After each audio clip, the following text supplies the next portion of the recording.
bring to you. This is an English edition of Dalsan TV, Somalia's premier TV station. We have a lot lined up for you on this day of 27th March 2023, but first, let's have a look at some of our top headlines. Local clan militias to be incorporated in the second phase of operations against Al-Shabaab. Senior Al-Shabaab commander surrenders in Somalia. Mogadishu elders arrive in Dalsan to find peaceful solution to ongoing conflict.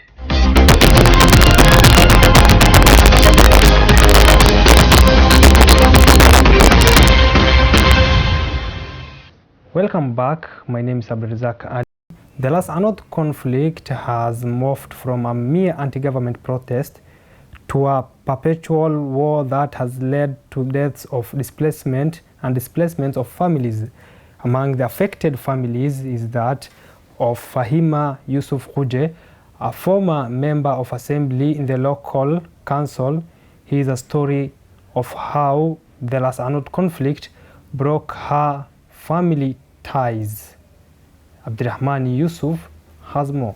The Dalsan conflict has morphed from a mere anti-government protest to a perpetual war that has led to the deaths and displacement of families.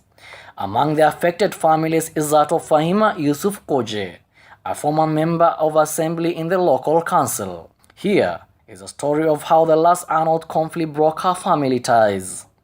While her ex-spouse Mustaf Shino is from Hargeisa and is a former district commissioner in Seoul and a staunch supporter of Somaliland, Fahima is from the Dalsan town, which is fighting to secede from Somaliland and rejoin Somalia. Her children now find themselves torn by these political divisions. My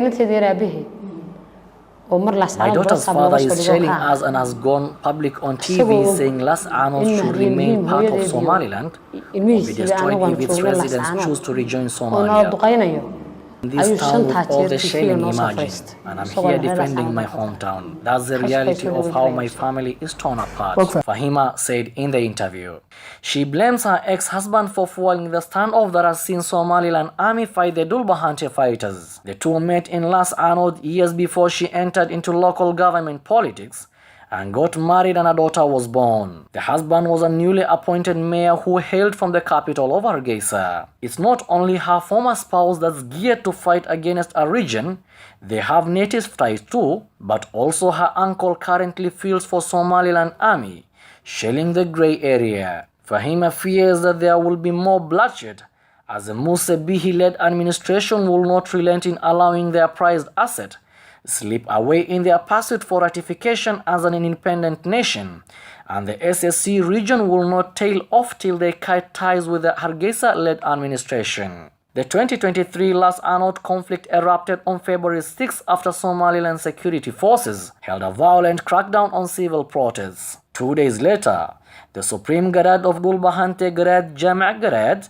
declared an intent to secede and reunite with the federal government of Somalia. The conflict has killed more than 145 people and displaced more than 150,000 refugees. Despite the local and international calls for a ceasefire, fighting has continued, raising fears of a full-blown humanitarian crisis amid a biting drought that has already affected thousands in the contentious region. Reporting for Dalsan TV, I'm Abdurrahman Yusuf. Somalia's Minister of Defense Abdulqadir Mohamed Noor has hit back at MP Abdullahi Mohamed Sambololche, who rebacked the government of excluding local militias on the second phase of operations against Al-Shabaab.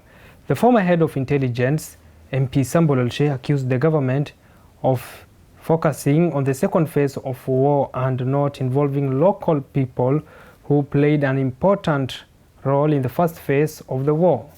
Somalia's Minister of Defense Abdulqadir Mohamed Noor has hit back at MP Abdullahi Mohamed Sambololche, who rebacked the government of excluding local militias on the second phase of operations against Al-Shabaab.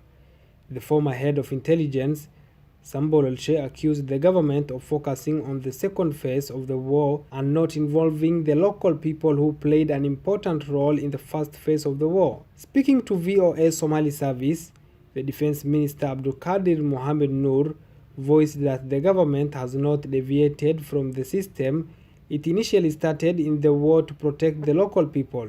The minister also noted that the plan for the second phase of the protracted war against the rebels encompasses the participation of the local people and tactics crafted by government. This unfolds as President Hassan Sheikh Mohamud toured the recently liberated district of Adan Yabal and hailed the Somali National Army for the significant progress in the fight against Al-Shabaab.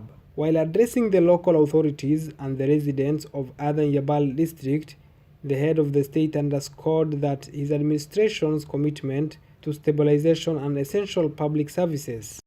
Now, a senior Al-Shabaab official has defected from the group and surrendered to the Somali National Army government in the Bay region of Southwest State.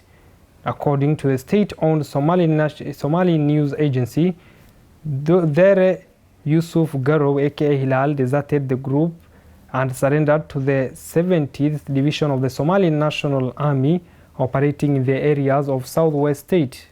A senior Al-Shabaab official defected from the group and surrendered to the Somali government in Bay region of Southwest State amid a wave of victories against the militants which are attributed to ongoing crackdown against the group which controls large swathes of land of the rural, central and southern Somalia. According to the state-owned Somali news agency SONA, Dure Yusuf Garo, aka Hilal, deserted the group and surrendered to the 60th Division of the Somali National Force operating in areas of Southwest State. Dure Yusuf was responsible for the guerrilla operations for the militants who are fighting the Somali government over a decade. To effectively defeat the Al-Shabaab, the National Army has given room for defections from the group, with those taking advantage being rehabilitated before repatriation to the community. Hundreds of the militants have previously made use of the grace period.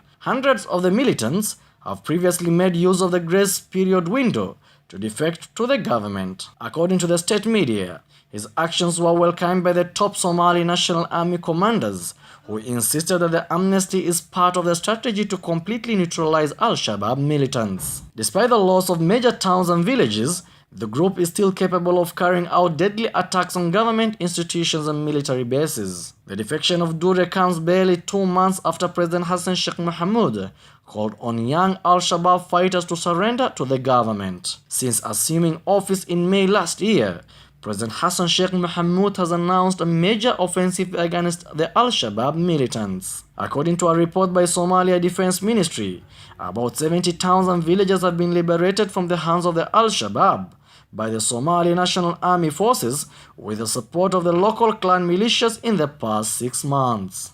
Now, a group of traditional elders from Mogadishu, led by Ugas Muhammad Ali Ugas, have arrived in the troubled city of Las Anod to find peace and take part in the reconciliation process.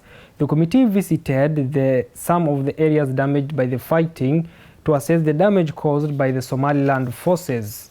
A group of traditional elders from Mogadishu arrived in the conflict-ridden town of Las Anod to find a peaceful solution to the protracted wars Las Anod. The committee visited some of the areas damaged by the fighting to assess the damage caused by the Somaliland forces.